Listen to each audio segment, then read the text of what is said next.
Friends, जय माता दी। आज मंगलवार है, बालाजी का वार है। सच्चे मन से जो कोई ध्यावे उसका बेड़ा पार है।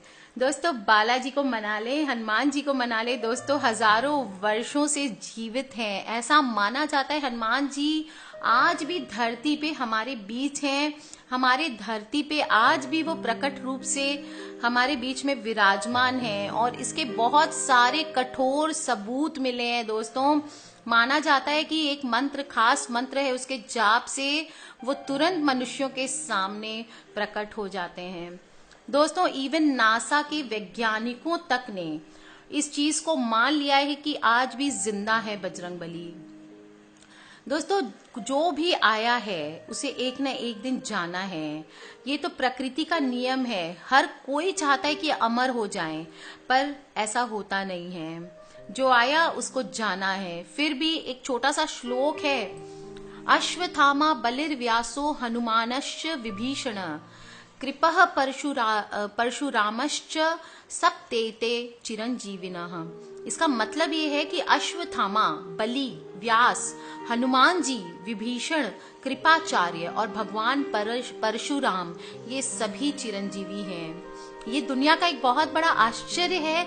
विज्ञान इसको माने ना माने, योग और आयुर्वेद कुछ हद तक इससे सहमत भी हैं।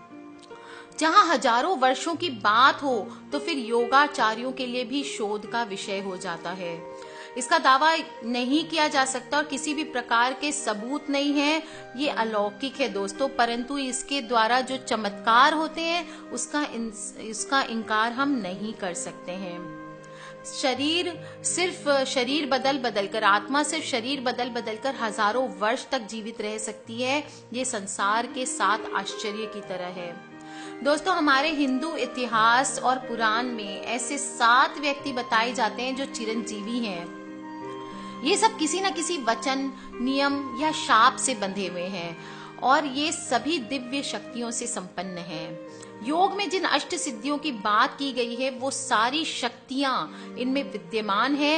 ये परम मनोविज्ञान जैसा है, जो परम मनोविज्ञान और टेलीपैथी विद्या जैसी आज की आधुनिक साइंस की विद्या को जानते हैं, वही इस पर विश्वास कर सकते हैं। दोस्तों, आपको बता दूं कौन से 7 महामानव हैं। मैंने पहले भी बताया, बलि, परशुराम, विभीषण, ऋषि व्यास, अश्वत्थामा और कृपाचार्य। दोस्तों, बात करेंगे हम हमारे हनुमान जी की। मानव में मानव महामानव है वो। कलयुग में एकमात्र हनुमान जी ही है जो धरती पर है। और सवाल ये उठता है कि अगर वो धरती पर है तो कहाँ, क्योंकि मूर्ति में तो आप हर देवता के दर्शन करते हैं।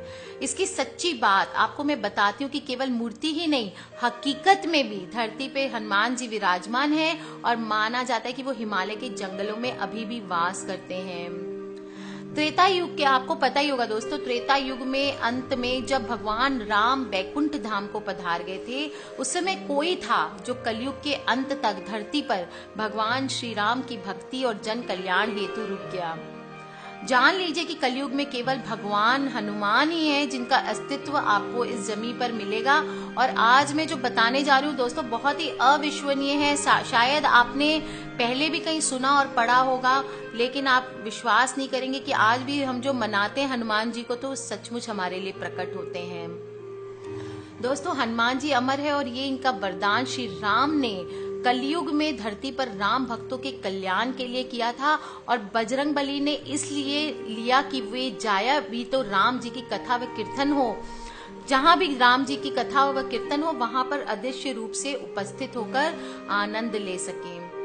ये तो बात हुई उनके अदृश्यता की, लेकिन उनके साक्षात स्वरूप त्रेता युग के बाद जब द्वापर युग में आया, उसमें भगवान कृष्ण के काल के दौरान भी कई हनुमान जी के प्रसंग सुनने को मिले।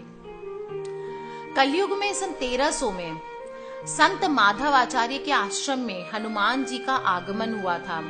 इसके बाद सन 1600 में वो तुलसीदास जी को रामायण का हिंदी अनुवाद लिखने के लिए कहने आए थे। इनका यह सिलसिला थमा नहीं। फिर ये रामदास स्वामी, राघवेंद्र स्वामी, श्री सत्य साई बाबा, सबको हनुमान जी ने साक्षात्कार दर्शन दिए हैं।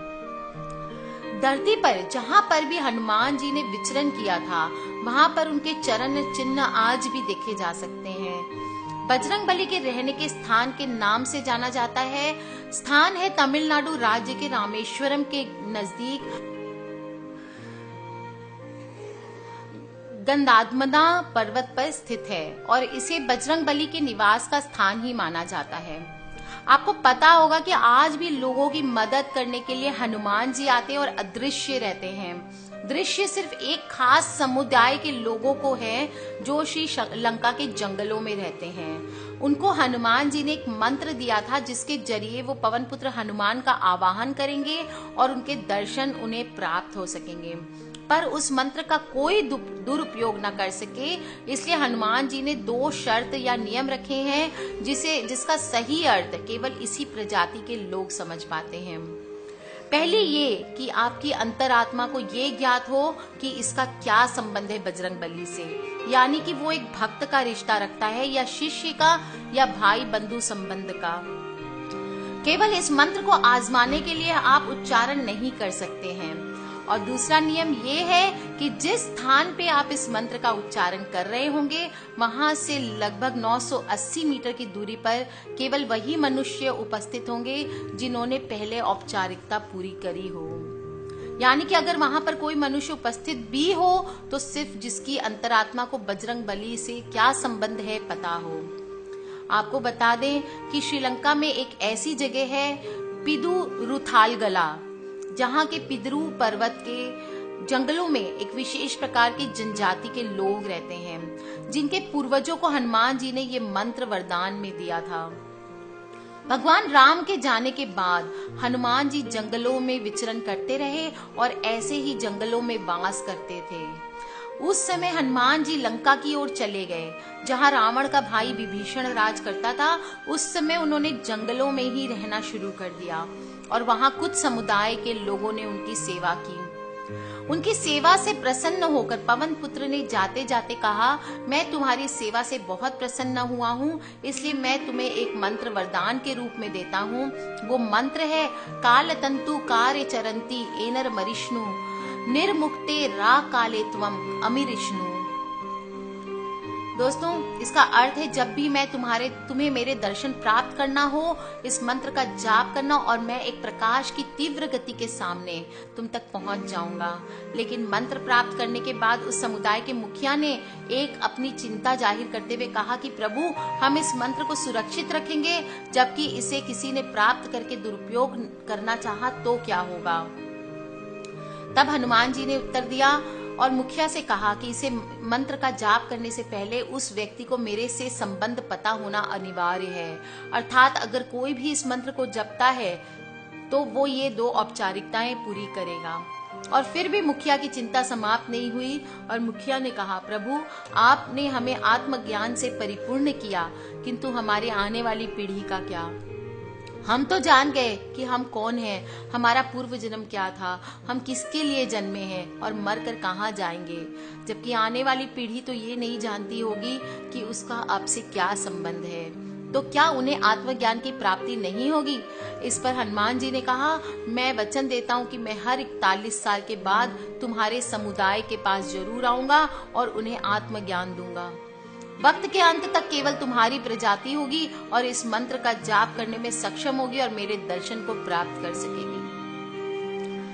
दोस्तों, आपको बता दें कि आज भी ये लोग पिद्रू पर्वत के जंगलों में वास करते हैं और चर्चा का विषय अब इसलिए बना कि कुछ और अजीबोगरीब कार्य करते देखे गए हैं। ये लोग, ये वो लोग हैं जिन्हें आज की आधुनिक दुनिया से खुद का कोई वास्ता ही नहीं है। जब इस बात का पता लगाया गया कि वो क्या अजीबोगरीब कार्य करते हैं जिसे करते उन्हें देखा गया है, तो उन्होंने बताया कि वो चरण पूजा जी ये वो तब करते हैं जब हनुमान जी उनके सामने साक्षात प्रकट होते हैं।